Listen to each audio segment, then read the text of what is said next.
Praise Yahweh, and if everyone will please stand. We'll now turn the services over to continue our rejoicing this morning to one of the great sons of Israel, Abel, Deacon Tovia Hawkins.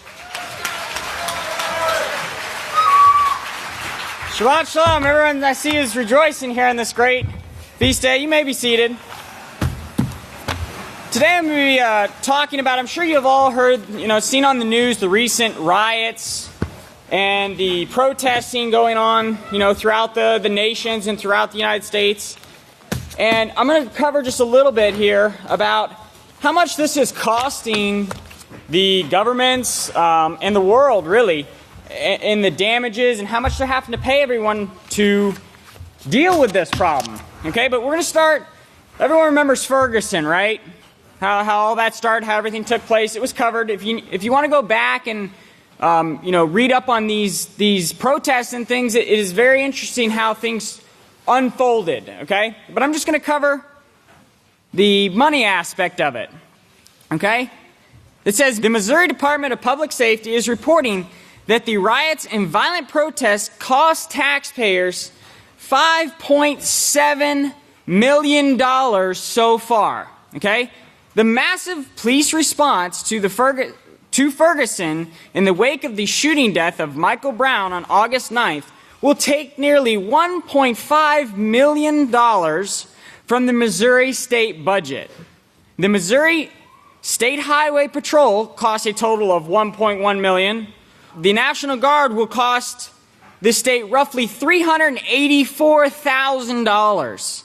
The St. Louis County officials estimate that the county's initial cost will be $4.2 million. Okay, so you can see how this this is tiny. One riot. $4.2 million in destruction and chaos and people arrested and more people got killed. Okay? Eric Gardner protest turned violent in California. Okay, and I'd like to show you this picture here. You see the police there, they're in full, riot gear, rubber bullets, and they're using the smoke there to disperse the crowds. Police protests have cost New York City $22.9 million, okay? And that's not in damage, that's not in, the destruction or anything like that. That's just paying the police officers. $22.9 million just to pay the police officers to deal with the crowds and the chaos, okay? Think about this. The world doesn't have the answers to these problems, okay? It says, the city has spent a hefty $22.9 million in overtime for cops during the protest over the city's police brutality, the New York Police Department commissioner says. Occupancy protest across the country takes toll on city budgets. $10.3 million in cost incurred by the 9 cities since protests began gathering to Wall Street about 2 months ago. This occurred a few years ago, but I just want to read it to you because of how much money is being spent on these. Philadelphia racked up $492,000. Oakland spent over $1 million. Police pay only. This isn't fixing things, road maintenance, buildings, all of that. Portland estimated $750,000 in police overtime and another $100,000 in damages. Seattle protest will cost $625,999, paying the police.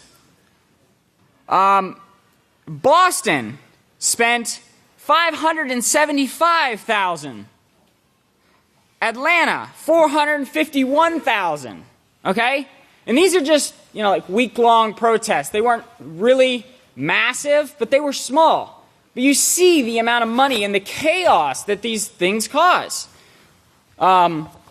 Here's a list of all the riots that have taken place. This is just the United States. Okay, 334 since the United States has been established.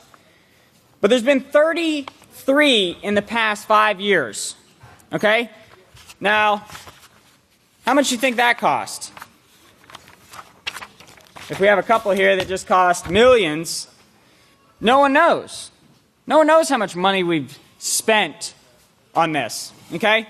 But remember, the house of Yahweh is the only place that has the answers to this problem. You know, going out in the streets and rioting and making chaos and breaking things isn't going to solve the problem. But teaching the people, you know, here's a problem. These are the steps you need to take to handle it. Okay? Let's keep going.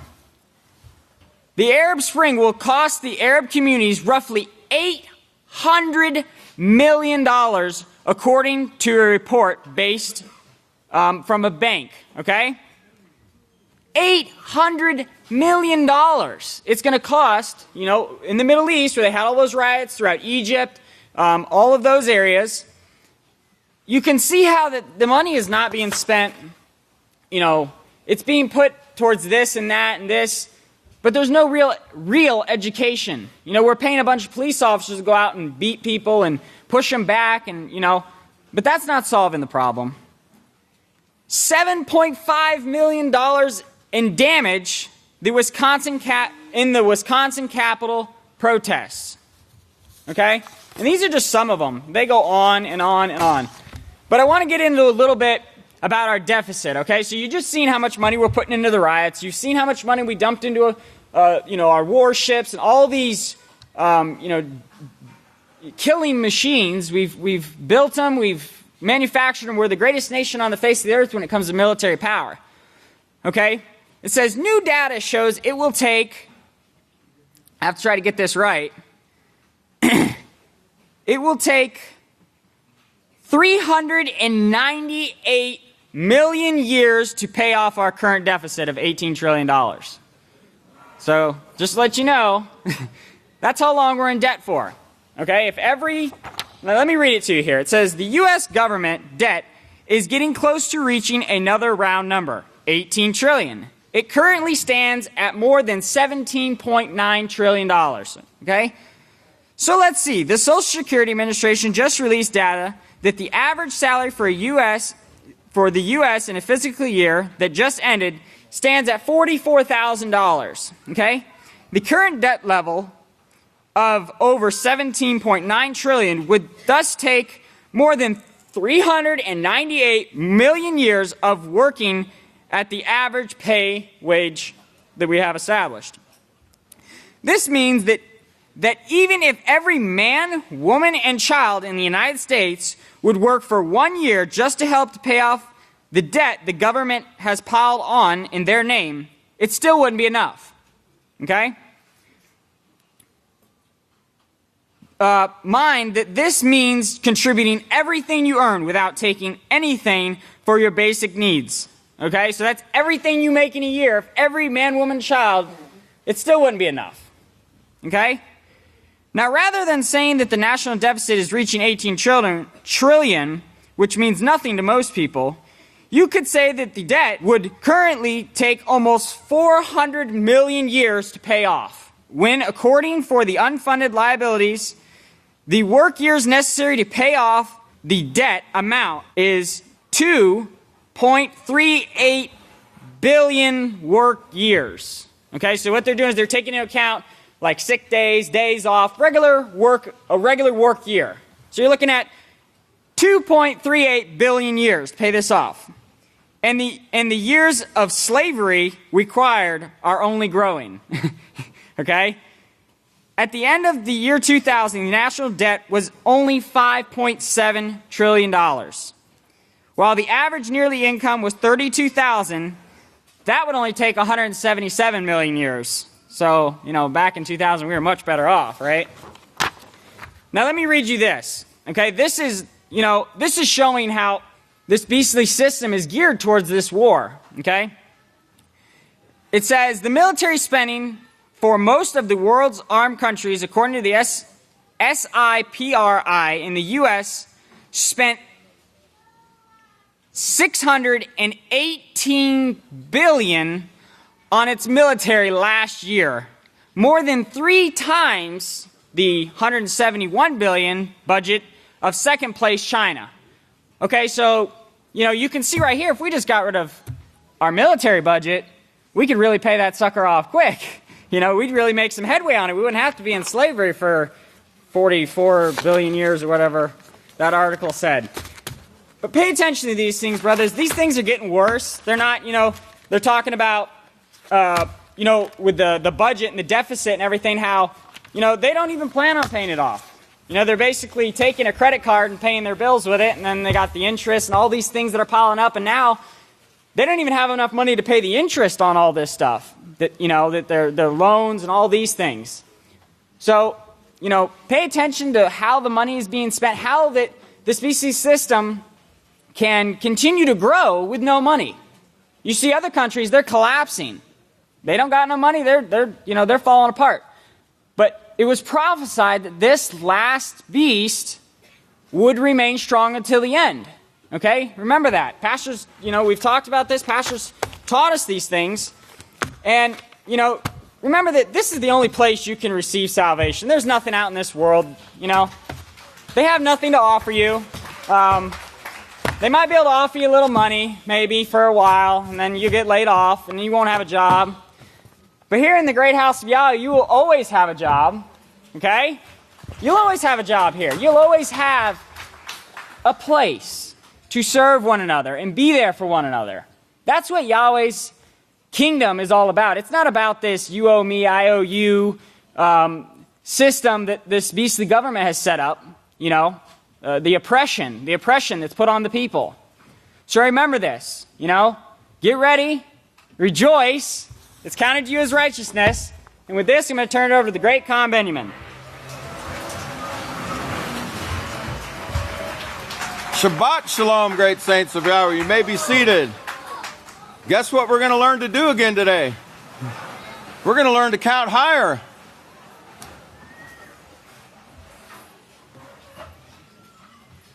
May the peace of Yahweh be with each and every one of you.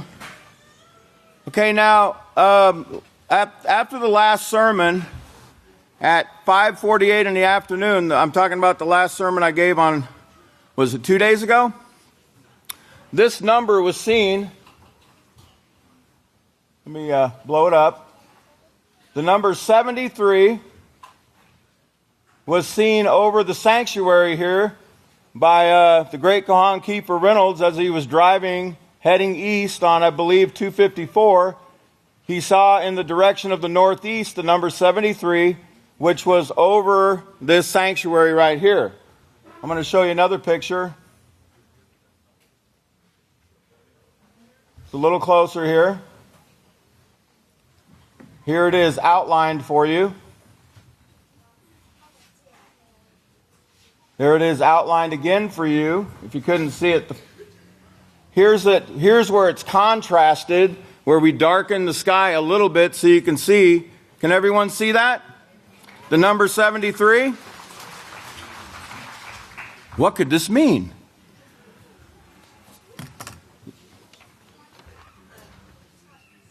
Remember prime numbers. We talked about in the number 17 sermon. Number 17 is the 7th prime number. Number 37 is the 12th prime number. Number 73 is the 21st prime number on the prime number chart. This picture was taken at 5:48 in the afternoon. You remember Matithya 5:48, become perfect, even as your heavenly Father is perfect.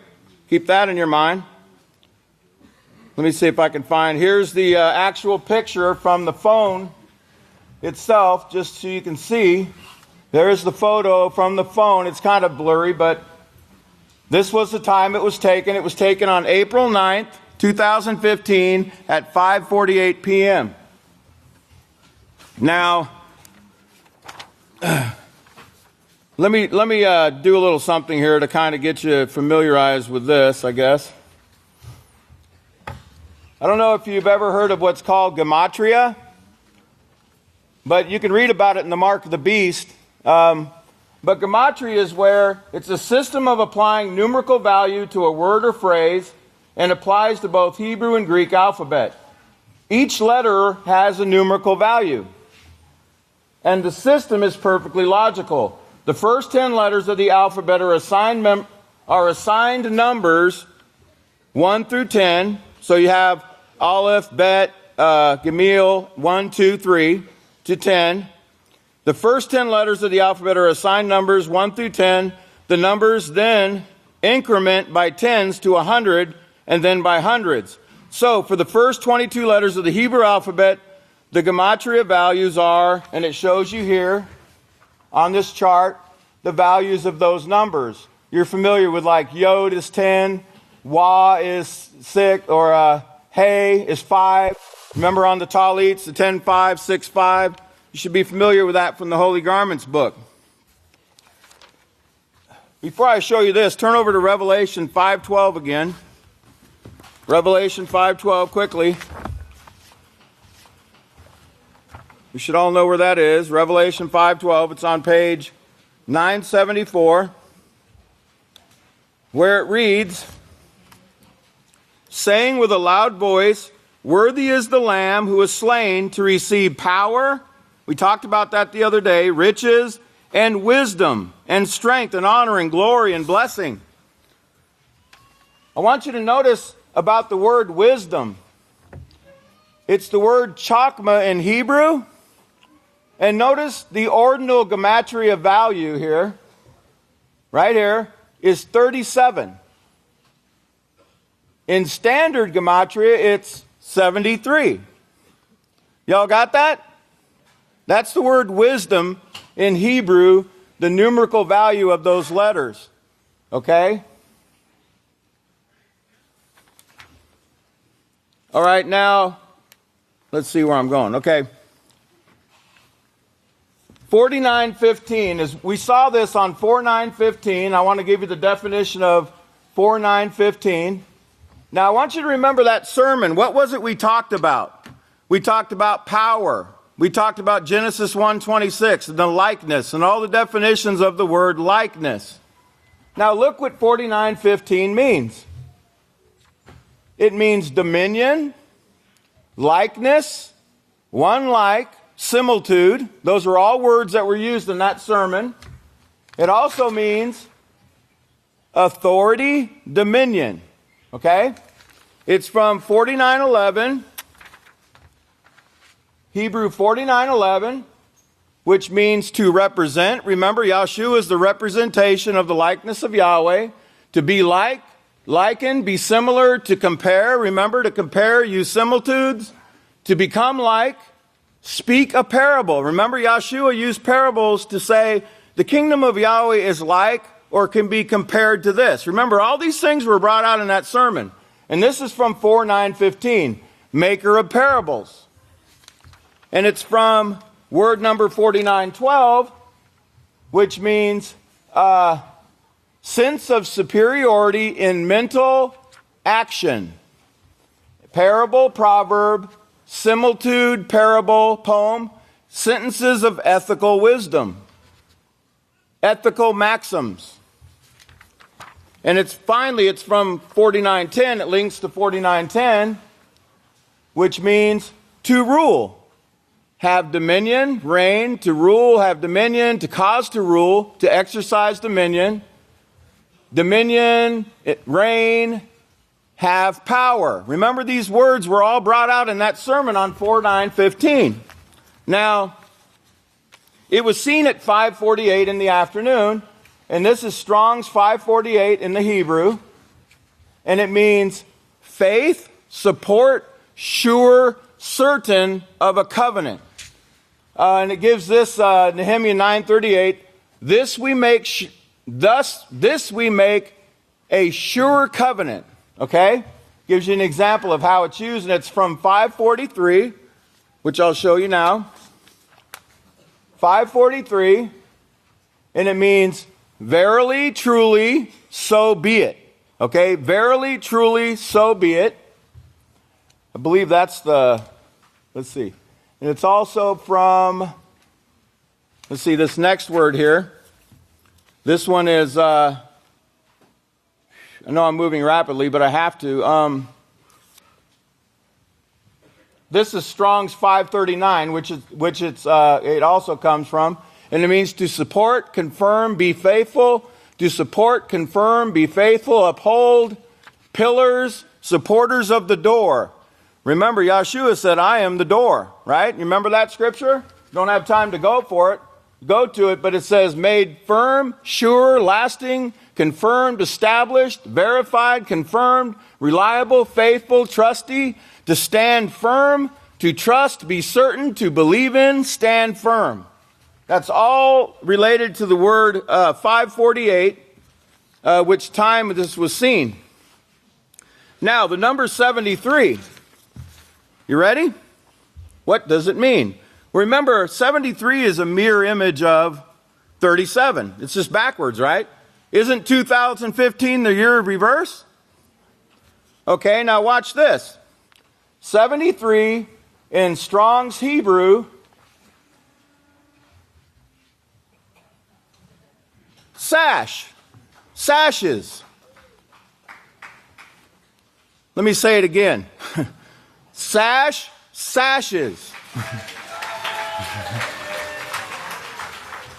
But that's not all. And it gives some scriptures here, Exodus 28:40, Leviticus 8:7, Leviticus 16:4, talking about the priestly sashes that were worn by the sons of Aaron and the high priest. And as there's a writing of Josephus here where he says, as the sash wound round the breast several times and falling to the feet. It's worn around the breast, the chest, okay?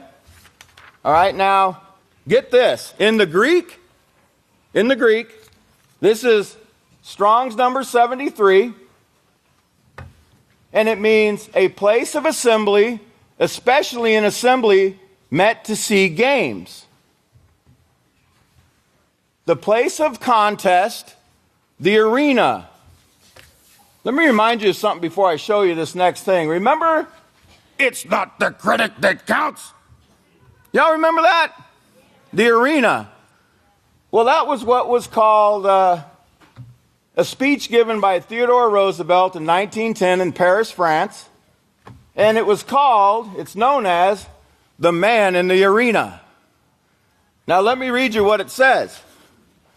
It is not the critic who counts, not the man who points out how the strong man stumbles or where the doer of the deeds could have done better. The credit belongs to the man or woman who's actually in the arena, whose face is marred by dust and sweat and blood, who strives valiantly, who errs, who comes short again and again, because there's no effort without error. But didn't Pastor tell us that? If you ain't doing the work, if you're making mistakes, you're doing the work. I mean, it comes with it. But we get up and we keep trying. It says, there's no effort without error and shortcoming, but who does actually strive to do the deeds? That's Theodore Roosevelt, 1910, Paris, France speech. It was called something about liberty, I believe. It was called Citizenship in a Republic speech. Now, you ready for this? This is 73. We'll continue on it. I'm almost done. Arena or stadium where, the games, where they would meet to see the games. Remember the cloud of witnesses? The spectators that are watching this?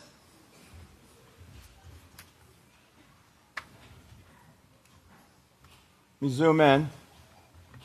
G73, Strong's number 73 in the Greek, is used in the following way. Conflict, fight, contention, race. Everybody got it? Race? Now watch where it's used. Okay? Here's where it's used. Hebrews 12:1. Now watch.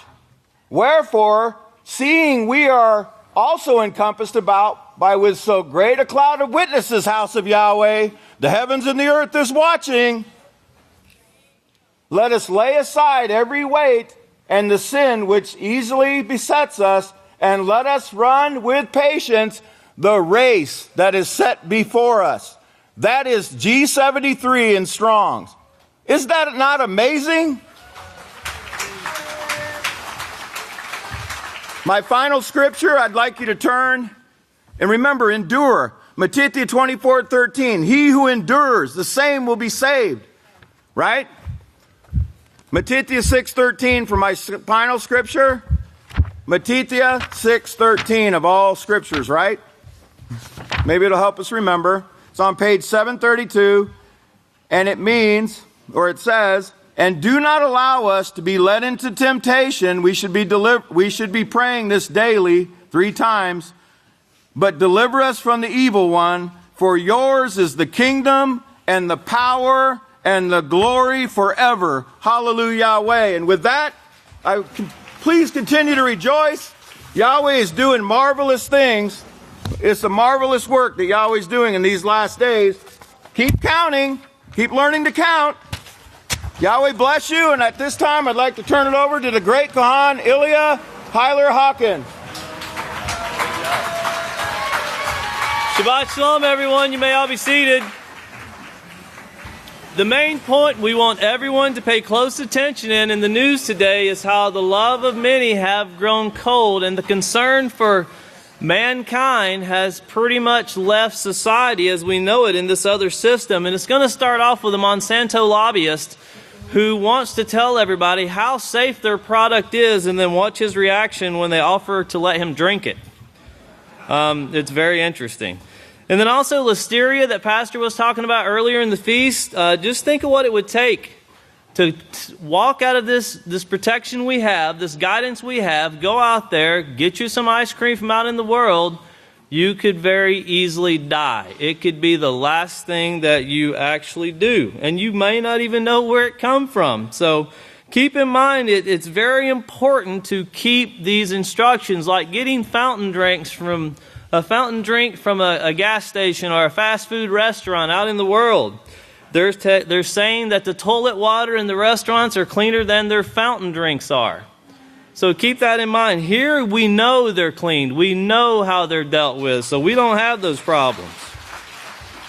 Now, that's not as bad as the holy water in the churches. The holy water in the churches right now, the government will allow 100 bacteria of fecal matter per milliliter. Well, the holy water in the Catholic Church has 62 million parts per milliliter. Now, they actually go in to say that in medieval times that this water was considered to be holy and could cure many people. But one of the men says it's just a very simple fact that they had a lot of polluted water. They would find a fresh spring. They would start drinking from a fresh spring, groundwater, from the aquifer, that kind of water we drink. And within 3 or 4 days, the diarrhea and so forth would go away. They'd feel healthy, so it had to be holy water. Well, no, we'll leave it at that. Moving along, also, the churches trying to drum up attendance. Look at the things they're doing. Skateboard rinks and so forth. They'll turn it into a pizzeria if that'll get you to come. And then the cage fighting. One of the pastors, he actually enjoys having the name calls himself the pastor of disaster.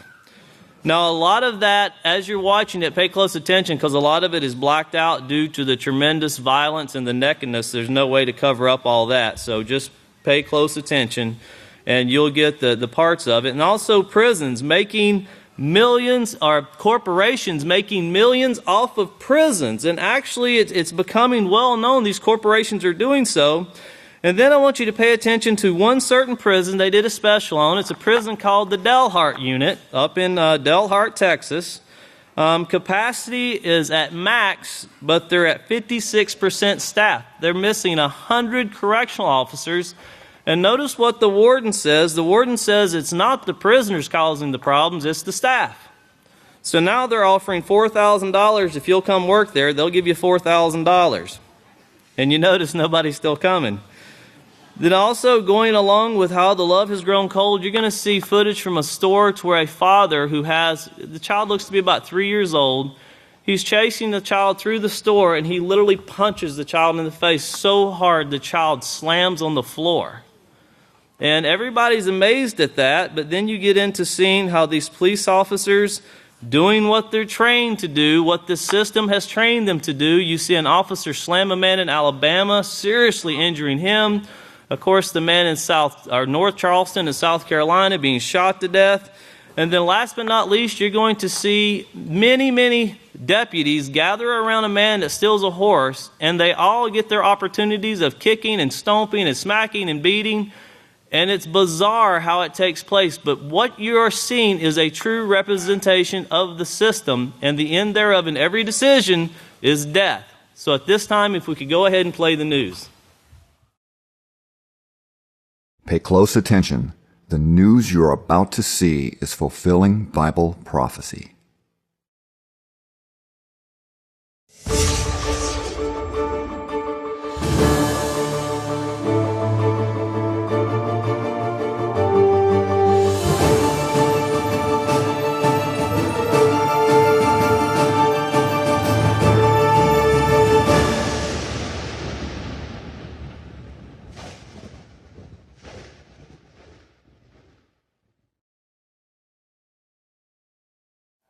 Welcome to another edition of YPN News, bringing you news as it relates to Bible prophecy and foretold by Yisrayl Hawkins. Well, we talk a little bit about contamination in the foods, as well as some contamination in unlikely places that you might find in the church. I'm not talking about the bathroom either.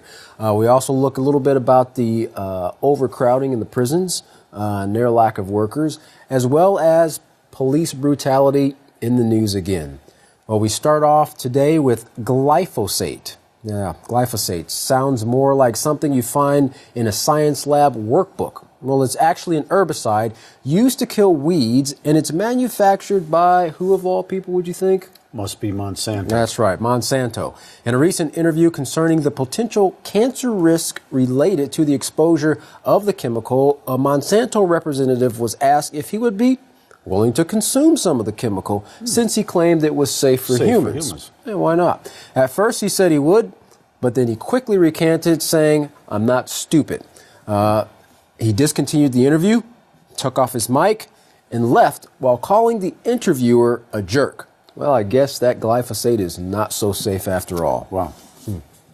Well, in a report out of UK, some of the most popular fast food chains that serve soft drinks, the ones that come out of those dispensers, of those, 6 in 10 served ice in drinks that contained more bacteria than the restaurant's toilet water. Wow, these must be like mom and pop, little small restaurant chains. Actually, you'd be surprised, Catan. We're talking McDonald's, Burger King, KFC, and even the famous Starbucks. Oh, wow. Now, they were all classified as having enough microbes to constitute a hygiene risk to patrons. Oh, that's scary.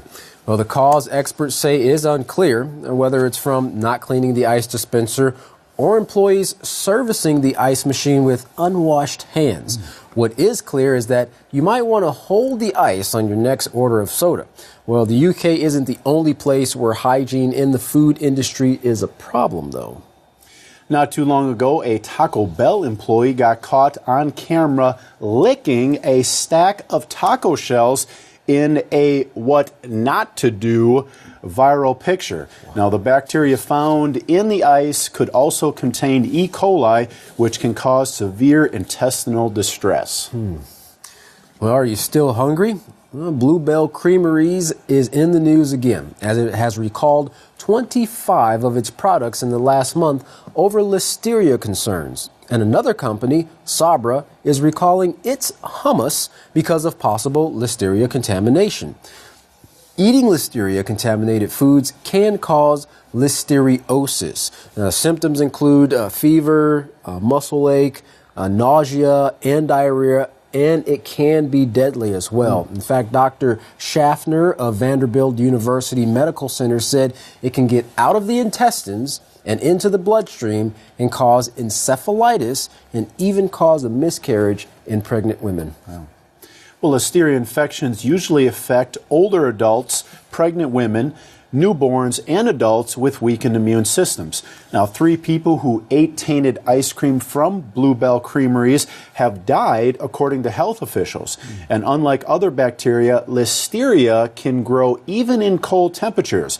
And that's why it's so very important that you check your refrigerator and discard any of those products that are on the recall list. Sure makes sense.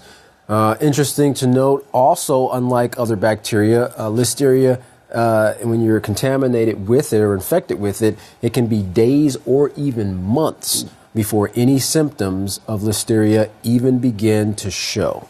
Wow. Well, if you're sick from foodborne illness or any other type of illness and you're thinking of going to your local church to get blessed, well, think again. The holy water used to perform such task is actually contains fecal matter. That's right. Austrian scientists tested water from nearly 3 dozen water sources from so-called holy springs and church ponds and found that not one of them was safe to drink. In fact, 86% of the springs that they tested contained fecal bacteria like E. coli, which can lead to diarrhea, stomach cramps, fever, and other illnesses if ingested. Concerning that holy water, of the samples that were tested, every milliliter of water contained 62 million bacteria. Now, that might sound like a normal number for water since there's a lot of bacteria in there. But for comparison, British tap water legally can't have more than 100 bacteria. Wow, so we're talking 100 versus 62 million. That's right. Wow. Yeah. Scientists studied springs that had so-called healing powers in the medieval times, and one scientist, Dr. Kirshner, said that there's a reason they thought they had healing powers at that time. Well, he said in those days the quality of water in cities and towns was generally poor, so poor that people were constantly developing diarrhea and other diseases from drinking that water. Now, if they came across a protected spring in a forest that was not as polluted and drank from it for several days, their symptoms started to disappear because they were drinking the water that wasn't containing the bacteria. Right. Now, the researchers suggest that the churches add salt to the water to prevent the bacteria from spreading rapidly and change out the water more often. Wow, interesting salt. Obviously, they're staying away from that salt to begin with. Well, continuing on churches, it seems that many churches are struggling to remain open as their attendance numbers are dwindling. In fact, about a third in France, a quarter in Germany, and almost half in Holland say they have no affiliation with a religion. In the Netherlands, one church turned its main meeting area into a skateboard park after its members dropped to less than a handful. Of all the faiths, it's Christianity that's seen the biggest drop-off, with church attendance at an all-time low. Well, some churches in Germany have tried also to offer something different, like year-round Christmas and Easter scenes. Now, in Italy, churches are being repurposed in every way. For instance, some have they've been turned into courtrooms, museums, banks, even pizzerias. Probably a better use. At a recent Senate hearing, a question was posed by one of the senators there. She said, "How do we get back to a moral rebirth in this country since we are slowly eroding religion at every opportunity that we have?" She continued, "Probably we should be debating a bill to have every American to attend the church of their choice on Sunday." And it's interesting that she was pushing for that to be on Sunday, or at least she put that out there in the open. In fact, there was a bill, a law some time ago where you couldn't even operate a business on a Sunday. So I don't know if they're trying to get us back to that time period or not. Now, if you do decide to go to church, if the church of your choice on Sunday, you might run into something like this: MMA or mixed martial arts. Now, one pastor, Preston Hopper, also known as the pastor of disaster, believes that fighting has a place not only in a cage, but also in the church. Now, one young man who is being trained to fight said he likes to fight. He likes hitting things, and when he goes into the ring, he wants to rip that kid's head off. Well, sounds a little confusing. Vicious. At a recent fight where that young man lost to a much smaller opponent and walked away crying, Hopper said it's hard to watch him cry like that. And for a kid like that, it's imperative for the dad to say, no matter what you do, I'm always going to be proud of you. Wow. Well, from children fighting in the ring to human rights activists and family members fighting from the picket line, YPN's Larry McGee has our story on the increasing dissatisfaction of U.S. citizens with what is being called the prison industrial complex and the latest actions they're taking to address it. Larry? Nationwide boycotts, both inside and outside the U.S.'s many prisons, are currently being organized by the Interfaith Prison Coalition and is being targeted at dozens of major corporations who are being accused of unjustly profiting from prison labor. The coalition's action is also calling for other organizations, such as churches and universities, to cease from investing in corporations which exploit prison labor. Prison advocates say that America is financially addicted and hopelessly obsessed with caging bodies and arresting their citizens, and they are profiting off of it. The state of New Jersey is being held up as an example where prisoners receive $1.80 for 8 hours of labor. Yet despite this, callous phone companies are charging rates for prison phone calls, which are often 100% more than that being charged to the free public. And it's not just them. Local farmers, storefronts, and local businesses are all in commercial cahoots with institutions, creating a web of financial dependency, which in many cases makes up the fiscal backbone of entire towns and is the prison industrial complex in action. At present, 40 states allow prisons to unjustly exploit prison labor, and far from considering a change of pace, prison administrators are now said to be lobbying major corporations like AT&T, Walmart, and Chevron, who all have sweatshops overseas, to move their operation into prisons with the promise of even cheaper labor. Reports are that the prison industrial complex has grown by 350% over the last 15 years. And as a testament to just how out of control it has become, prisons are said to be pushing Congress to pass legislation to incarcerate more citizens. In places like Dalhart, Texas, there is also a hard push to hire more citizens. In prison, that is. The TDCJ Dalhart unit is desperately searching for employees in an institution which has close to 1,400 inmates, and yet only 56% of its needed staff. The institution has began throwing its money around, offering a $4,000 sign-on bonus, but is still said to be having difficulty finding many takers.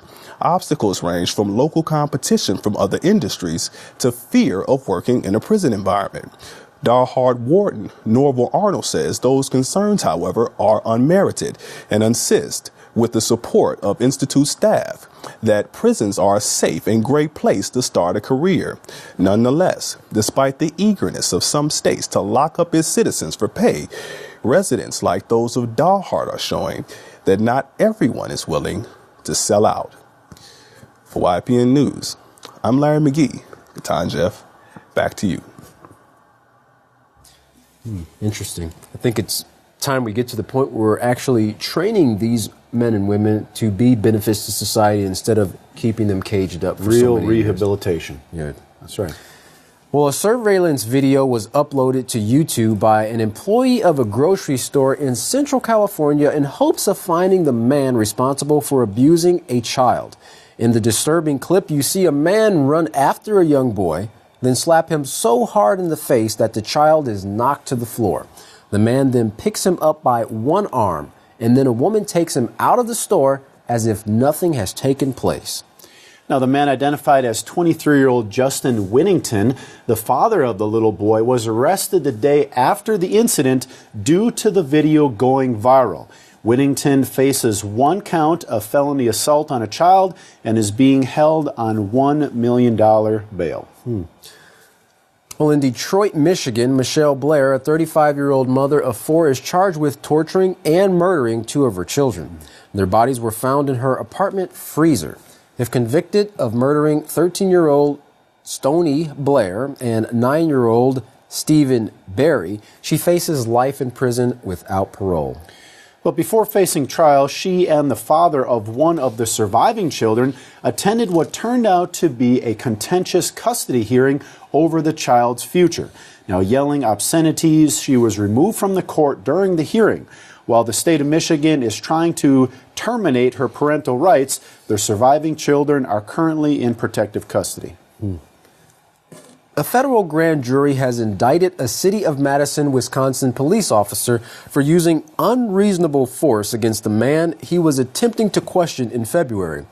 The one-count indictment charges that Eric Sloan Parker age 26, from Tony, Alabama, while acting in his official capacity as a police officer, injured a man by throwing him to the ground February 6 in Limestone County.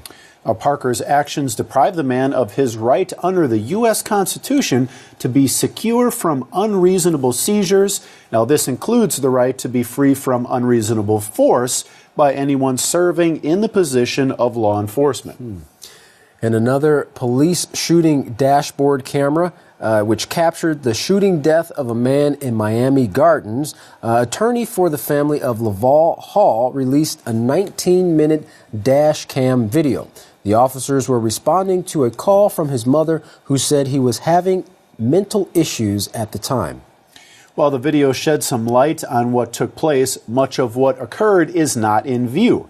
Now, take a look for yourself. It's early morning, February 15th. The man running by with the broom is Laval Hall.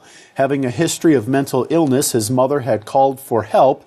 When police arrive, the confrontation. Now, just 60 seconds later, escalation, which leads to shots being fired. The grieving family said they wanted to make this dashcam video public to hold police accountable. They are suing the department, saying police use excessive force on their son.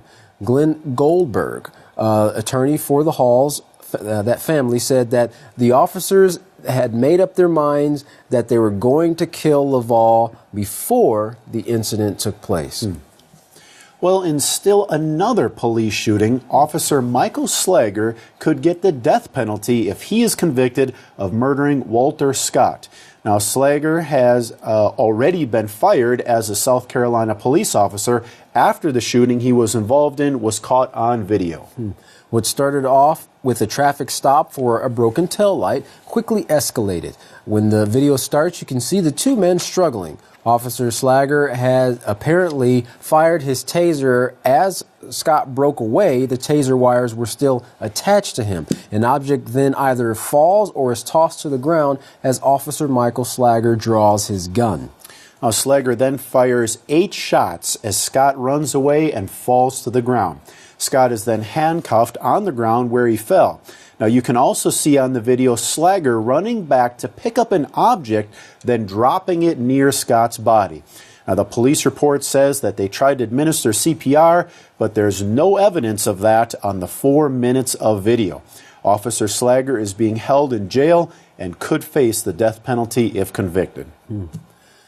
Well, a disturbing scene was captured by an NBC News helicopter as Francis Jared Pusok, 30, attempted to flee from officers on what is reported to be a stolen horse. One officer caught up to Pusok and appears to shoot him with a taser as he falls off the animal. A second officer catches up, and the man is tased by both officers. Following the dual tasing, the second officer on the scene begins kicking him in the face as he is on his stomach on the ground.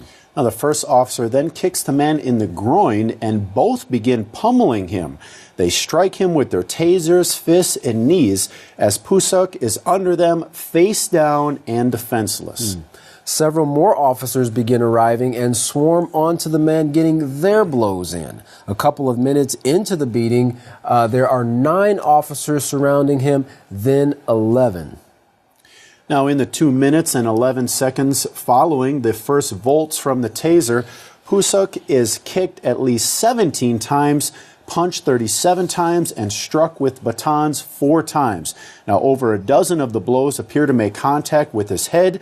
His body appears to be limp and lifeless for over 45 minutes, during which time he received no medical attention. 3 officers were treated at a nearby hospital for dehydration, and 1 after being kicked by the horse. Well, watching these disturbing videos makes a person wonder how we could ever change this hellacious course mankind is on. Now, one man has been preaching and publishing a message of peace and change for over 50 years now. Yisrayl Hawkins offers the way of peace and the solutions to all the world's problems and publishes them in his monthly writings. Now, order yours today and bring a change to your life. Here's how. You can order your free copy of the Prophetic Word magazine and the monthly newsletter by writing The House of Yahweh, P.O. Box 2498, Abelin, Texas 79604. You can call them at 1-800-613-9494 or visit them on any of their websites, www.yahweh.com, www.yisraelhawkins.com, or www.yahwehsbranch.com. You can email them at info@yahweh.com, and for any calls outside the United States, please call the number on your screen. Well, don't go anywhere. Up next, another informative message from Yisrael Hawkins. From all of us here at YPN News, I'm Jeffrey Heimerman. And I'm Katan Alexander. Thanks for watching.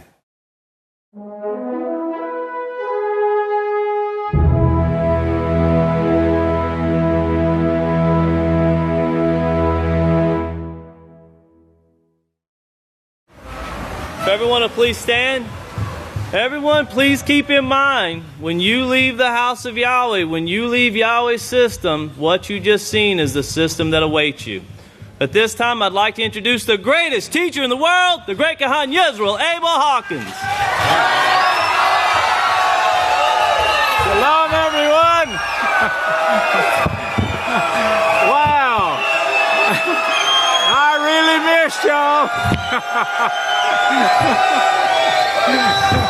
Come on now. They're all yours, Yahweh. You may be seated. May the peace of Yahweh be with each and every one of you. I want you to know these videos, they won't help the world. Few days, nearest Walmart store, and they'll forget all about it. You know, it just, they don't see what's creeping in on them. What these videos are for is to help the house of Yahweh see the cruelness that Yahweh prophesied the world to be in at this time.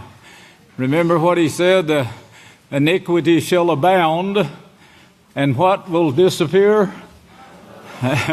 Right. Love and rejoicing will disappear. Hatred and wars and sin will abound. The house of Yahweh is busy doing its job. They sent me a thing here this morning. One group of news media was over 19 million.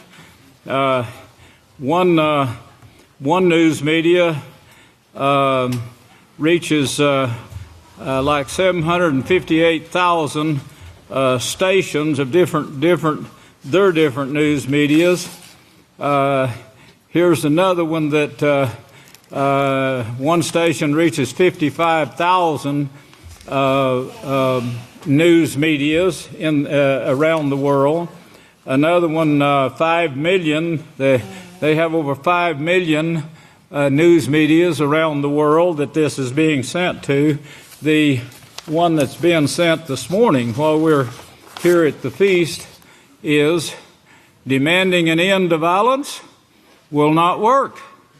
But here is something that will, says Yisrael Hawkins in an open letter. And that's the one that's running over 19 million. That's reaching out, yeah. That's reaching out to 19 million news medias, that each one of them is running this. And of course, the people that read it add up. They keep adding up. That's our job. That's what we're doing. That's the sign. That's our job, the race that we was assigned to run against Satan. Remember? Hope you remember that part of that sermon that I covered there.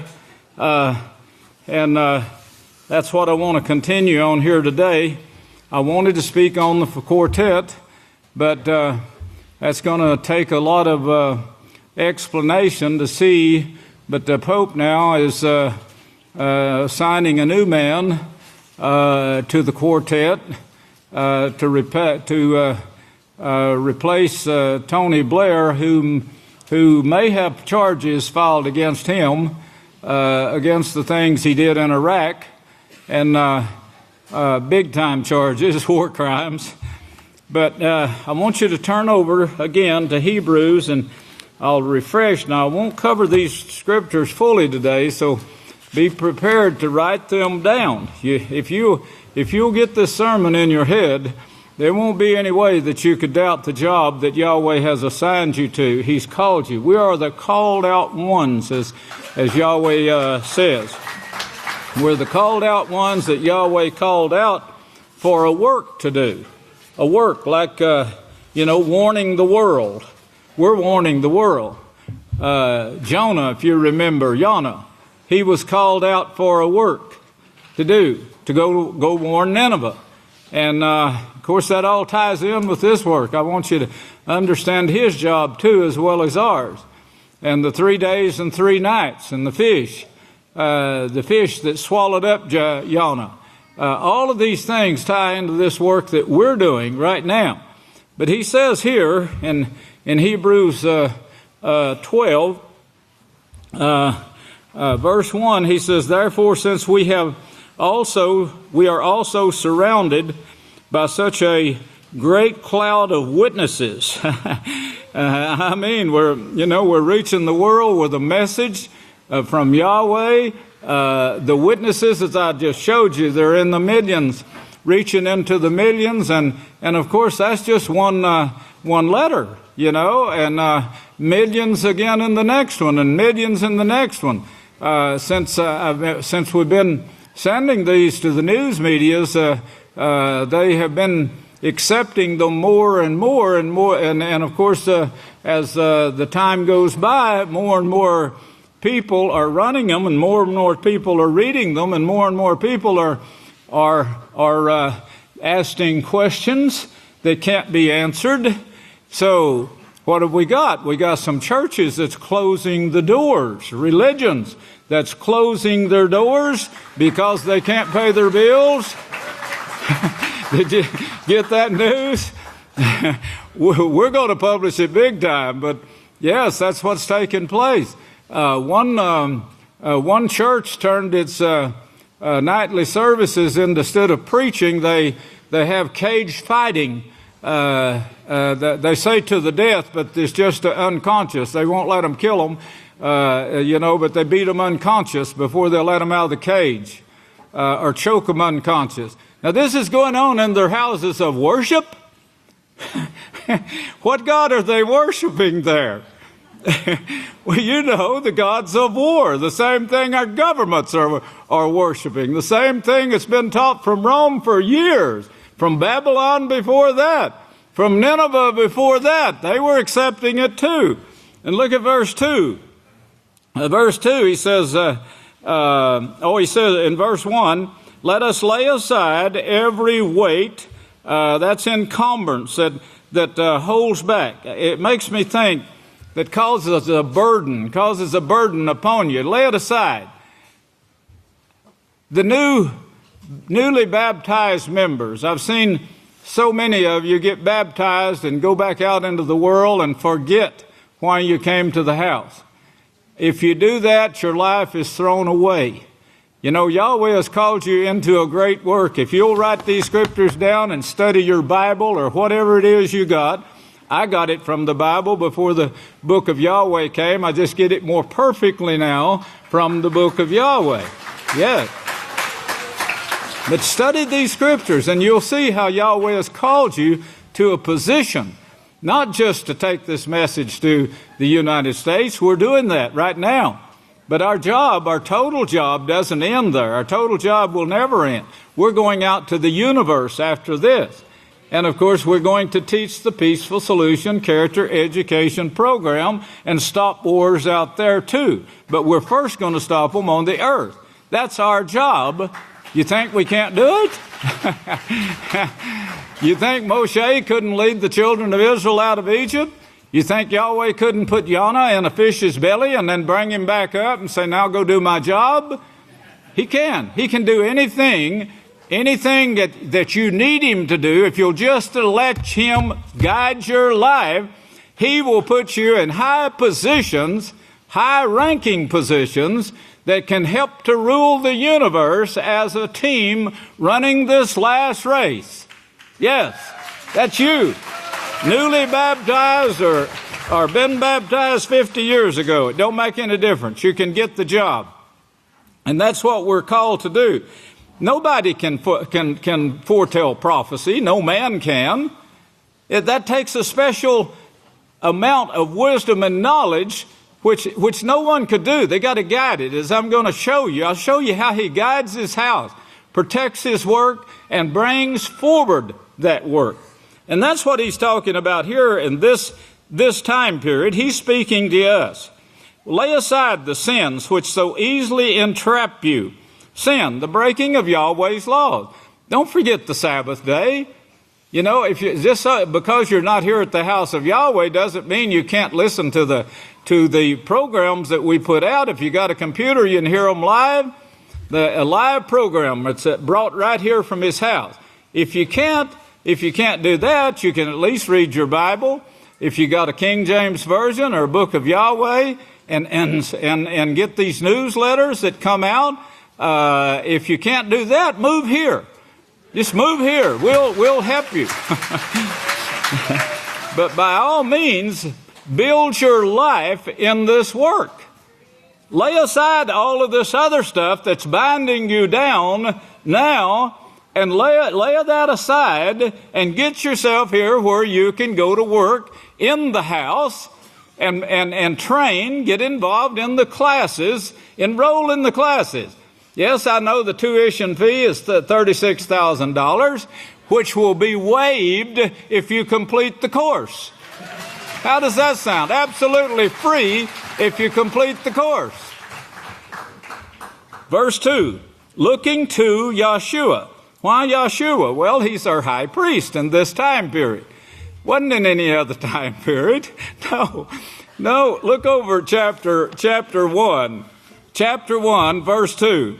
Read the first 5 words of that sentence. The first 5 words. Hebrews 1. Read the first 5 words and see when the time is for. The last days when knowledge would be increased. When did knowledge increase? With the computer, starting in 1934.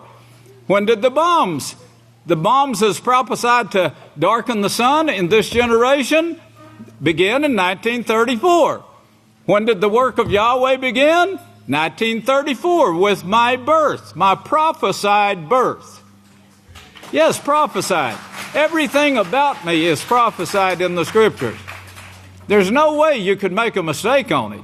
He gives you every detail of my life and what I'm going to do and what I've done. What my mother and dad did before I started working on my own.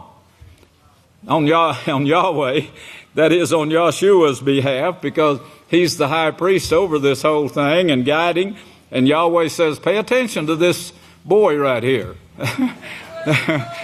Because he's going to be the one that you bring forward that will branch out, establish the house of Yahweh, and take my work to the ends of the world. Looking to Yahshua, the first who was led and perfected. How? And this is such a fantastic story, a fantastic thing that I'm going to give you. Notice in verse 1 the instructions that he gives to each of you here, clouded by every cloud of witnesses. Let us lay aside the weights, the sins. That's the instruction to you. The churches will tell you, oh, go ahead and sin. You know, Jesus paid it all for you. He's the same one that cleansed the pig, you know, that's getting into the pork's water. The Pope's water. Yeah, I had it right the first time. And the sins which so easily entraps you. And let us run the race. What sin entraps you? Is it sexual sins? Well, that's mostly what they are. They're pushed from Hollywood, California, the place that brings forth Satan to its extent, and Satan's teaching, being taught in all the schools. And run the race. Get in the run with us. Set before us by who? By Yahweh. He had his prophets prophesy of you and your calling. So get in touch with this thing. Race set before you by Yahweh. This race, of course, it's a race with Satan. He let Satan get way ahead of us here. In fact, he took the book of Yahweh away from people. He allowed it to be taken to Rome, destroyed the temple, destroyed the house of Yahweh, took the book of Yahweh to Rome, where it was hidden for 1,500 years, taken away from the people. And then he says, in the last days, I'm going to establish my house. Which meant he's going to bring that book of Yahweh back, because that's where we're prophesied. That's the laws we have to live by. See, all of this has been done, and it's been done in this generation. The race that we and every prophesied work, which was 6 before us, prophesied house of Yahweh,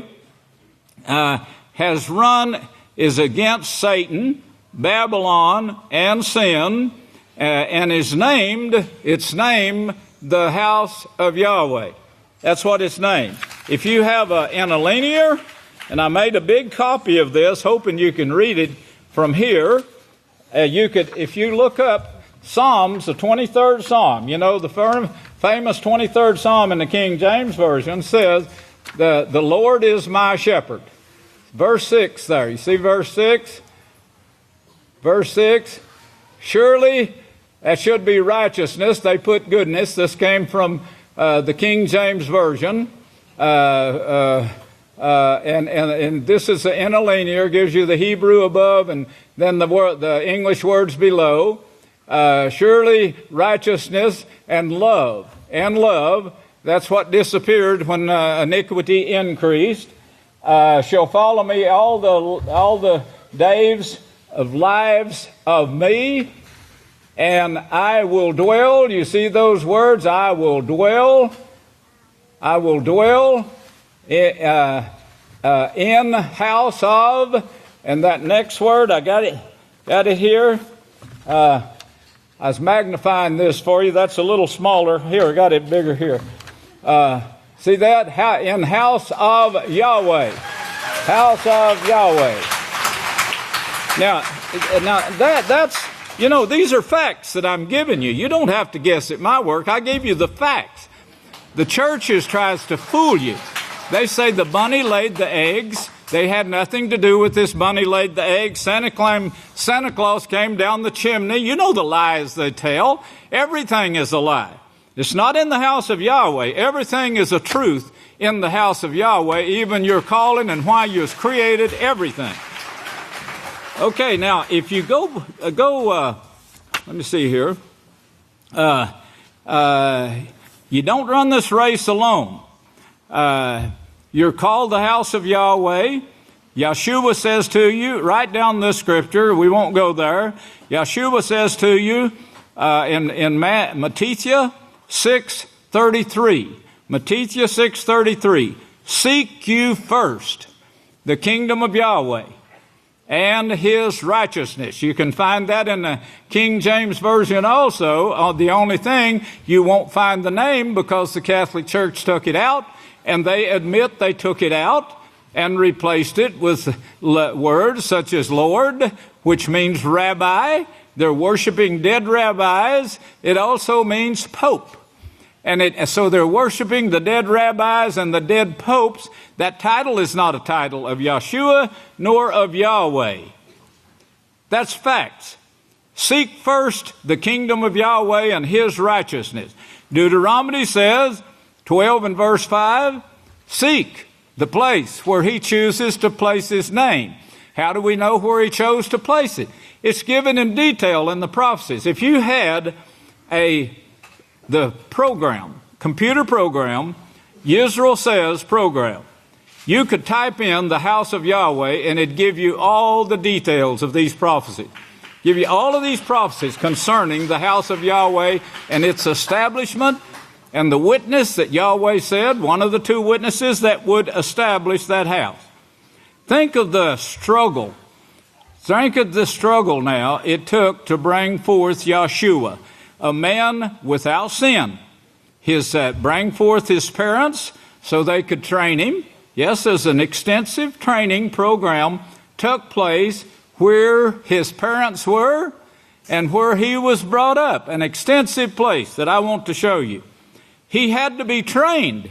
he had to be trained to do this job. You remember when he was taken to the house of Yahweh in Jerusalem, he knew then his job, and he knew what he was going to go through already at 12 years old. And he begged, don't start that. He begged to let him stay.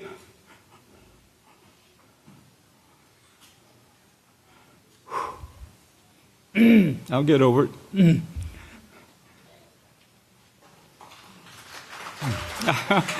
Oh boy. Hate this. It's such a waste of time. I want this on record. He begged his parents and said, I must be about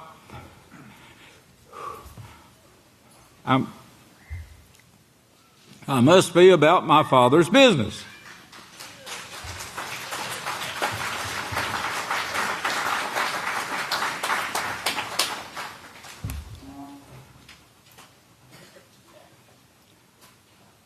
My heart was broken for several hours when I was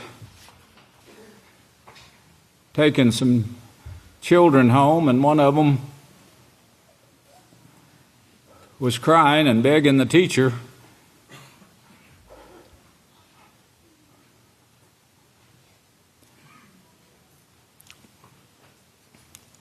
before I even got into hearing of them. He was begging the teacher and crying because the teacher kept bringing him to be transported home. And he is saying,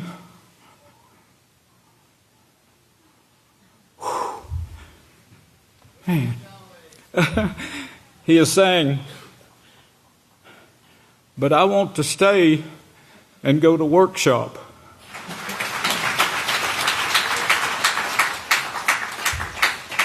I told the teachers we'll never make that mistake again. We'll go out of our way from now on. If it takes to midnight, we'll go out of our way to make sure these children can do the righteousness of their father. Okay, the very first work now was Abel. It started this race with Satan.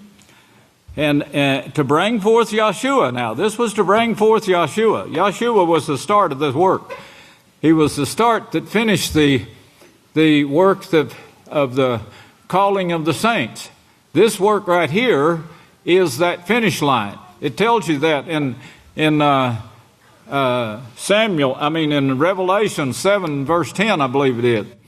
When the seventh Malach speaks, that's it. That's when the great secrets are all told. These things have never been told before. Many of them have never been explained. The ones that wrote it didn't know what they were writing. Daniel said he was really frustrated. He even wept over it because he couldn't understand. But if you saw that in Genesis 4, the two brothers, and of course Abel was he was a righteous priest of Yahweh. He was writing things at that time that guided the people for thousands of years. Ask it Abel, they said. Even thousands of years later, they were still saying it. They're still saying it today because of the work that man did in the beginning that actually brought forth Yeshua. How did it bring forth Yeshua? Yeshua read it. His parents read it before him. But Cain, of course, killed Abel and killed off the righteous work. He thought, of course, the foundation was laid and the writing was there, taken on the ark by Noah, and then it was taught after that again at Abel, at the great city of Abel, who wasn't nothing but a wide place in the road, but that's where they came to worship Yahweh and learn of His ways. Learn of the way to the kingdom of heaven and how to get in this race and start running it against Satan. That's what Abel was doing, but Yahweh allowed him to be killed and allowed Cain to take his race forward And it looked like it's just wiped out. It looked like the work of Yahweh was wiped out. Well, we come down to Nimrod's school that was fathered by Cush. Nimrod is not a name of a man. Nimrod is a school of terrorist training of soldiers, training of the ranking soldiers, the generals and so forth that make generals and high ranking in the army business.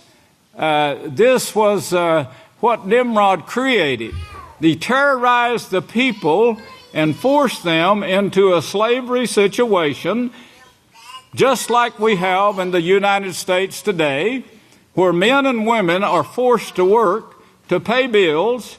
And of course, if they don't, both of them don't work, they lose what they had their hearts set on, which was material things. And they get caught up into as Yeshua said, they get caught up into this deceitfulness of riches. That's exactly what was created by Cush, and it was called Nimrod, which means, the word Nimrod means he rebelled.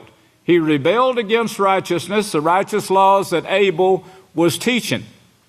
And of course, Abel got killed. Well, there come forth a time period then when no one was there to teach anything else and stand up against an army like they had to do in order to fight Nimrod. So they were scattered then. Yahweh scattered them. And then we come on down to Samuel after Yahweh brought the children of Israel, who, that one family now, remember, he dealt with that one family, as the Moshe said, you only have I known of all the families of the earth, and you are going to bring forth and do exactly what I say, and I will allow what I will allow, and then I will bring forth what I want brought forth, which is Yeshua in these last days. But the elders of Israel, that's in Nimrod's in chapter 10 of Genesis. Write that down. And then 1 Samuel is where the 12 tribes of Israel, that is the elders of the 12 tribes of Israel. I guess I need to read that to you quickly. But they turned against Samuel openly. Samuel was teaching the laws of Yahweh to Israel. He was the judge. He had people all over Israel that was also teaching, but they were being persecuted by these elders, and then the persecution picked up after this. But this was in 1112 BCE, and Yahweh says in verse 4, chapter 8 of 1 Samuel 8, verse 4, then the elders of Israel gathered together and approached Samuel when he was at Ramah, saying to him, you are old, and your sons do not walk in your ways. Appoint for us a king, so we can be like all other nations. And the thing displeased Samuel. They took it to Yahweh, and Yahweh answered Samuel and said, listen to them, to all the words the people speak to you, for they have not rejected you, they have rejected me. Well, here it looks like Satan won again, right? Here was all the elders of Israel. They didn't want Yahweh ruling over them. They rejected Yahweh. So that put an end to Yahweh's work, right? No, but Yahweh allowed it. See, he allowed them to do this. They rejected me, that I should not reign over them, just as they have done to me from the days I brought them out of Egypt. And to this very day, they are now doing to you. They are forsaking me in order to serve gods. If you write down with that Genesis 3 verse 5, you'll see Satan says, serve the gods. This is the desirable way. Of course, fornication, adultery, bestiality, and sodomy, they make it appear to be desirable. It's not desirable once you find out the truth in them, and you start losing body parts in the hospitals. You start dying at a very young age. You know, President Obama, did you hear about his daughters? They could die at any time, right now. And he's setting, because of this now, he's got a study of an investigation going, a big investigation going. He wants to find out if global warming is causing this huge increase in sickness and disease. Yes, which means there is a huge increase in sickness and disease throughout the world. And his daughters, of course, have come down sick, and he knows that they could die at any time. That's the president. These diseases get a hold of everybody in the world, some more and some less. You can't get away with it. You may think you have, but you can't. But the point is, what serving the gods is what brings forth the sickness and disease. Sin brings forth diseases. Sexual sins brings forth STD. That's plaguing the world right now. It's also plaguing the atmosphere, as you all know, especially if you've read our book, The Real Cause of Global Warming. Now, this same group here took the temple by force. Look over to Daniel and you'll see, and I'm skipping through this now, but write it down so you can study it later and put this whole thing together and you'll see Yahweh's hand in it. In Daniel 11:31, he says, and the army will stand on his part. This is the army led by the kings, of course, who took Jerusalem, who took over the land of Israel.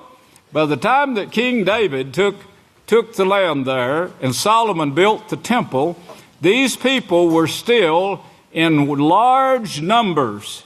And immediately they moved in and they took the temple by force, Yeshua said. Evil people, evil. Remember Genesis 3:5. Evil gods. Be like the gods. Evil.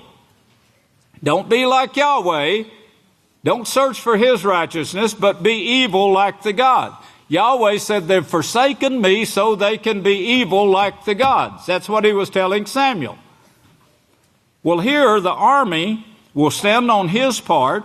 They will pollute the sanctuary of strength. That was the house of Yahweh that stood on Mount Zion. They did this with their army. The history of it is in Acts, how they arrested the people. The Apostle Shaul, being a Roman soldier, they gave a great example there of the Roman army used by these people. That same group was called later the Holy Roman Empire. Described by Daniel, of course, 7. Look back there to verse 7 and look at what Yahweh permits here. Chapter 7, verse 10, you're going to see this come into play. They're being called in by the Pope right now, and you're going to see this prophecy in verse 24 fulfilled. But in verse 25, fulfilled already, this revelation says they will receive power 1 hour with the beast. And then the same group here that he is calling in is actually going to be the ones to destroy Rome, burn Rome with nuclear burning. Now look at verse 25, Daniel 7:25. He will speak great words against Yahweh. You know that's going on here in America too. We are the most hated religion on the face of the earth. I'm the most hated person on the face of the earth. And again, I remind you, they proved that in court. They proved that in their own courts. It's a matter of history. So this is going to be our history to use throughout all eternity. I'm the most hated man on earth, including Al Capone, and they mentioned his name. He will speak great words against Yahweh, will wear out the saints of Yahweh and think to change the times and the laws. That is, the feast days of Yahweh and the laws. Who keeps the feast days? There's another prophecy for you there. You know, Yahweh's people keep his feast. They keep his laws. Seek the place he chooses to place his name, and there go 3 times a year and keep my feast. If the place be too far, go anyway, he said. If it be too far, go. No, I'm not going to build you another one there where you are. This one is the one. Go to it. And there find you an assigned job, do what the priest tell you, and there do it with all your might. Why? To prove you will. Yes, that's why. To prove yourself to Yahweh. Well, here he says he does this. Well, he comes out against the name. In fact, they made it a law that you couldn't even use the name Yahweh. And it was a death penalty, that it was too holy to mention. The prophets didn't do that. The apostles didn't. Yeshua didn't. But the Catholic Church did. And they admit they removed the name and replaced it with words such as Lord and God. Well, there's your prophecy right there. And they did it. And notice something very important here. And think to change times and laws. That is the feast days and laws. And they will be given into his hand. He couldn't have took this if Yahweh had not wanted him to, or not allowed him to. If Yahweh had not allowed the priest, the elders, to rise up against Samuel and rebel, history wouldn't be the same. If Yahweh had not allowed this to take place right here, the book of Yahweh would not have disappeared for 1,500 years. The temple wouldn't have been destroyed. These are the fathers of the children that destroyed the temple. Right here. And Daniel prophesied it would be the 4th great beast of this family of ruling people that he had already showed you back in Genesis 49. But notice, it will be given unto his hand until the time and divided time. When did that start? 1993. I wrote about it in the book, The Mark of the Beast, with the signing. Rabin signed a 7-year peace treaty that started this time period. That's the time, too, if you remember, that the House of Yahweh started growing like crazy, and we started reaching out more and more. 1993. This building here was built in 1991. In 1993, September the 3rd, 1993, this 7-year time period here started. And Yahweh is right in the middle of it, and he's guiding every bit of it at this time. Yes. Did you ever notice the Vatican builds schools? Remember the Nimrod school? Did you ever notice that in history how when the United States, for instance, the Catholics sent gobs and gobs of Catholics here. When they so-called discovered the United States in 1492, the Catholics started sending their people here, and they started building schools and trying to force the people that were here to enter those schools. Those who didn't enter, you know what they did to them? Read the history. It's not that old. The history of Oklahoma is not that old. Read about the Oklahoma run, the land run. It was very recent, just before I was born, in fact, a little while before I was born. All of this stuff took place according to the prophecy. Why did Yahweh hold this land back as the last one, the last land, the ends of the earth that would be developed? Yahweh's hand is in it. I'll show you more closely than that now. Now, the one thing that shows Yahweh's work, his name, is just exactly what the Savior said. Seek his kingdom and his house. That kingdom is the house of Yahweh, by the way. Set up by Moshe. That's what he called it. The kingdom. Kingdom of Yahweh. And then he says in Isaiah 8, if you'll turn there and read that, Isaiah 8, this sets the stage so you won't be deceived when you're hunting these things. If you get that Yisrayl Says program, I know there's other ways of showing that. I think there's ways where you can actually get a disc and you can play that with a cheaper thing than a 8 is what we're hunting, Isaiah 8. But set your heart into getting that thing. The Yisrayl Says program, 8 and verse 20. And remember what Yahshua said, you're a fool if you don't believe all the words that the prophets have spoken. 8 verse 20 sets you the stage for finding the house of Yahweh and his work, then joining in this race against Satan. To the law and to the prophecy, if they speak not according to it, if they're not prophesied, in other words. If I couldn't show you myself in prophecy or the house of Yahweh on prophecy, I'd be a liar. You see that? If they don't speak according to the laws and the prophecies, it's because there's no light in them. That light itself means law. There's no law in them. Even their laws that they have in the world today, they pass laws and they say, well, this law is ridiculous. You know, it's not working. Well, let's pass another one to take its place. So they pass another one that's as ignorant as that one was to begin with. And this goes on all the time. They got so many trillion laws in the United States, there's no way they even know what they're doing. But Yahweh's laws give light to those and guide them. He'll give light to you. But if they don't speak according to the prophecy, if they're not prophesied to speak, it's because Yahweh didn't send them. And it's because there's no laws in them, no righteousness in them, no light in them, as it's called here. And he goes on, says they're going to hunger and thirst and go into bitter darkness and so forth. But look on next now to chapter 9. And look here, he says, chapter 9 and verse 6. Chapter 9 and verse 6. For unto us a child is born. A child is born. Children being born all over the world. Yes, many billion of them. But here he says, this prophecy says, for unto us a child is born.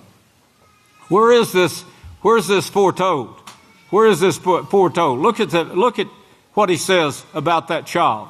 Unto us a son is given, so it's a male child, and the government will be upon his shoulders. The government. Now, if it's not prophesied, here's a child, but it doesn't mean anything. Hold your place right there and look back to chapter 49 of Genesis. Chapter 49 of Genesis. And look at this wonderful, wonderful prophecy. Remember the words in Hebrews 1, verse 2, in the last days? Hebrews 1, verse 2, sets the stage there. This book is for the last days. Hebrews is for the last days. So is Genesis.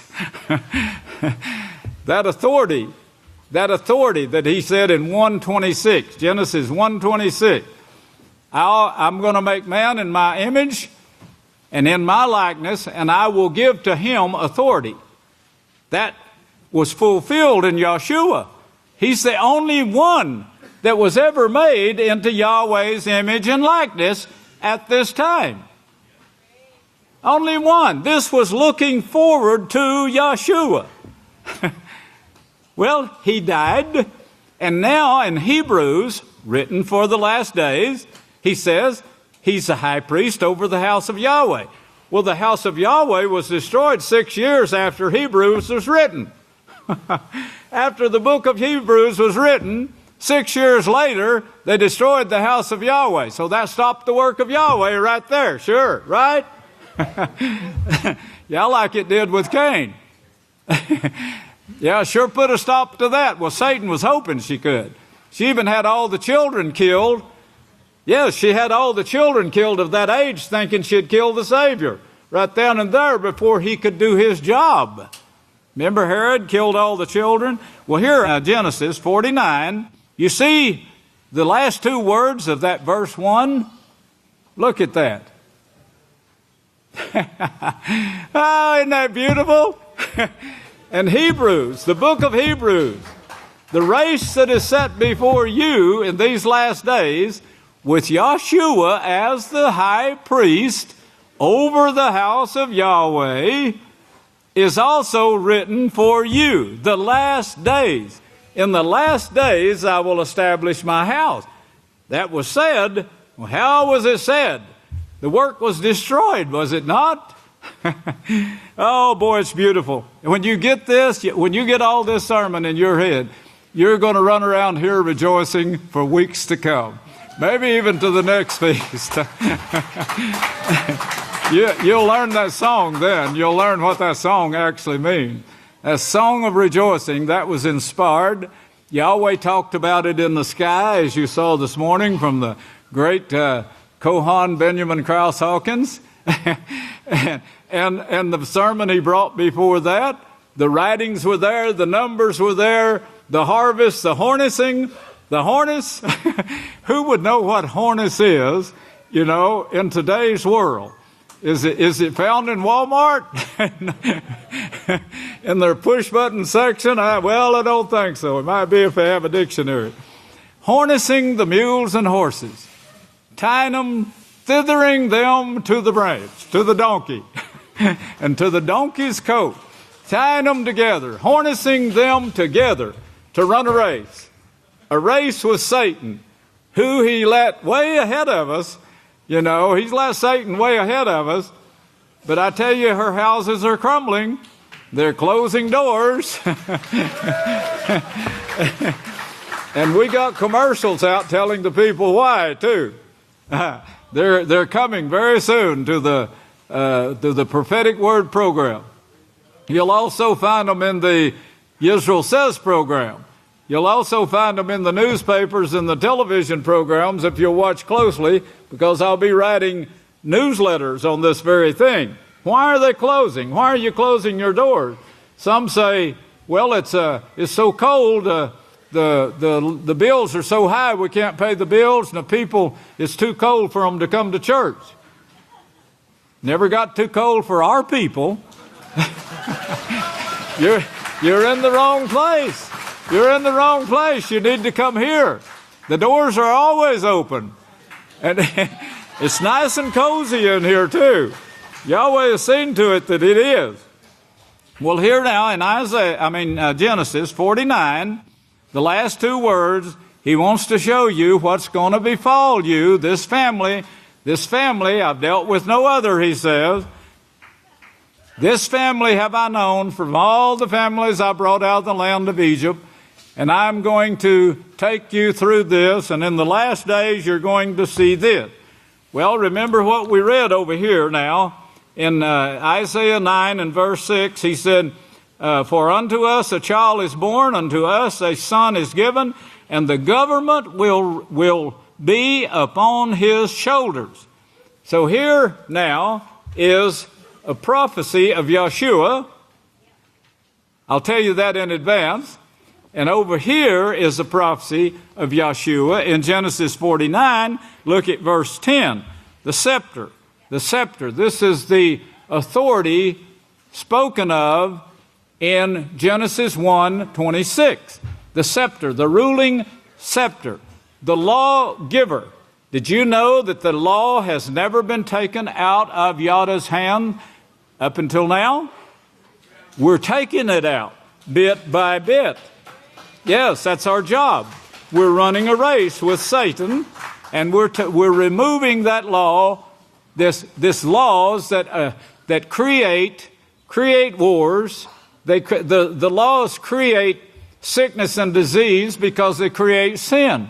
Yes, they have laws, still have laws against using the name, and secretly they enforce those laws. Secretly, the Pope runs the United States, the Vatican City, the Holy See, as they call themselves. Yes, they guide, they run the United States. You can teach their doctrines of foolishness, of lies. You can teach the the doctrines of Santa Claus, the doctrines of rabbits laying eggs, the worship, which is the worship of the Easter goddess. Look up Easter in just a desk encyclopedia, a desk dictionary. It will tell you that this is an Easter goddess. Easter goddess that they worship. How do they worship? They tell more lies. Tell lies to get people away from worshiping Yahweh. Oh, come hunt these Easter eggs with us. On Halloween, they worship the dead also. On Christmas, they worship a Santa who went around giving gifts to children. Didn't say anything about the sodomizing the children or anything, just that he gave gifts to the children. Well, schools are created, sodomites are put over them, and we have people coming and filing charges against those sodomites. Today, they said there's no way, if they started today, there's no way they could cover all these cases they got. They'd have to have 1 billion judges, I guess, to cover all these cases of sodomy that they've sodomized our children over the years. That's the wickedness that we're fighting, and we are winning the battle. Yes. There's a lot of people out there that don't want their children to be taught sodomy. There's a lot of them that want their children to be righteous, that want their children to be taught the peaceful solution, the character education program. And we're finding them by the thousands all the time now. And it's growing, even from Egypt, faraway places like Egypt and India and so forth. They're wanting their children taught the peaceful solution character education program. Yes, we're chipping away at this block right here. Well, Yada, it was the one that was given the law. Yada, the tribe of Yada. If you don't know who I'm talking about, look it up in the dictionary, look it up in the concordance, or pull up Yada in the Yisrayl Says program and read all the stuff that I brought you there on this Yada. He was given the law. His brothers will praise him, Yahweh says here, if you'll read this 49th chapter. And he will hold that law until Yeshua is ready to take over. How long will that be? Yahweh said, set it by right hand till I make your enemies your footstool. That's when the law will go forth from Yeshua to this huge, huge gathering. Well, of course, it started now. It started out right now, and soon that law will be taken, that service will be taken totally away from the Roman Catholic Church, who are all Yadamites, Yadas of the tribe of Yada, all of this 12 tribes that came out of Israel, but they're all following these laws that come forth from the 7 hills of Rome. That's what your scripture says. They're the leaders of the kings of the earth. Now, those who don't want to, which there's a bunch of them don't, they're going to wage war. They're being forced into waging war. But here is the prophecy. The scepter, it will not depart from Yada, nor a ruling staff, that is a lawgiver, from between his feet, until he comes to whom tribute belongs. How does he get that? This tribute actually here it means, if I can turn this to where I can read it, it means something given or contributed voluntarily, which Yeshua did. He volunteered to do this job and to die as due or deserved, a gift or service showing respect, gratitude, or affection. That's what Yahweh is giving to you if you perform this job of being righteous and learning to rejoice. You would think people would want to learn to rejoice, wouldn't you? No, that comes with righteousness. It only comes with righteousness. You can't rejoice in sin. How could you possibly rejoice in murder? How could you possibly rejoice in seeing all the murders take place throughout the world right now? You're selfish if you do. And that's what Yahweh says the world is going to be in this time period. Lovers of self. Lustful lovers of self. More than Yahweh. Well, notice it's going to be given. And he says, the scepter will not depart from Yahweh, nor the ruling staff, that is the lawgiver, from between Yahweh's feet, until he comes to whom tribute belongs. So he had to prove this. We're all tested. He was too. And he proved that he proved it, and he lived it, and he went through it, and he rejoiced all the way, as we read the other night, for the joy that was set before him. For the joy in the future, through prophecy, that is set before him. Whom tribute belongs, and the obedience of the nations is his. Sit here at my right hand until I make your enemies your footstool. That's what we're doing. We're making his enemies his footstool. Thither your donkey, that's Hornis. Hornis, that's what the great elder was talking about today. Thithering your donkey to the vine, harness him to the vine, and the donkey's colt to the choice branch. That choice branch is given in Zechariah 6. Yes, Zechariah 6, where he shows Yeshua as high priest, and the branch that will branch out and establish the house of Yahweh in the last days. And notice again, verse 1, the last two words, this is for the last days. The last days. Well, here now in Isaiah 9 and verse 6, he says, for unto us a child is born, unto us a son is given, and the government will be upon his shoulders, and his name will be called the Wonder of the Counselor, the Judge, established by the mighty everlasting Father, the Prince of Peace. Well, that's what he earned.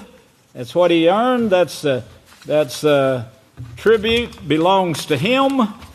He earned it. He qualified for it because he kept the laws of Yahweh. Well, Satan comes along, of course, and said, did Yahweh say? Yeah, you better believe he did, and he means every word that he said. That should be your answer to everything that takes place. Don't let the world pull you away. It will very easily. You'll get out there in the world, and Satan will start working on you. I can't wait to bring you the rest of this. I've got to... it becomes more exciting. The further you get into it, the more exciting it gets. Because you can see the hand of Yahweh working in everything we're doing, and has worked in everything we've done to bring this forward the way it is right now. But I'll prove all that to you and show you them, and Yahweh will show you the miracles in heaven as he continues to do so. This is so beautiful that he was here with us that night as he promised to be. Remember, he says, my eyes and my heart will be there.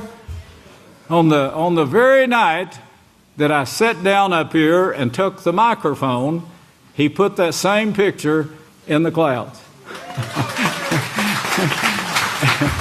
And we got the picture. Due to the increase in knowledge, we got cameras that can actually take pictures. They didn't have those hanging on the tails of the donkeys at the time that Genesis was written. But since knowledge was increased, now we have backup history, pictures to prove that Yahweh actually celebrated that day with us. There's no telling what's going to go on. No telling what's going to go on from here to sunset. Be prepared for anything. Look up. Look up. Your redemption draws nigh. I love you.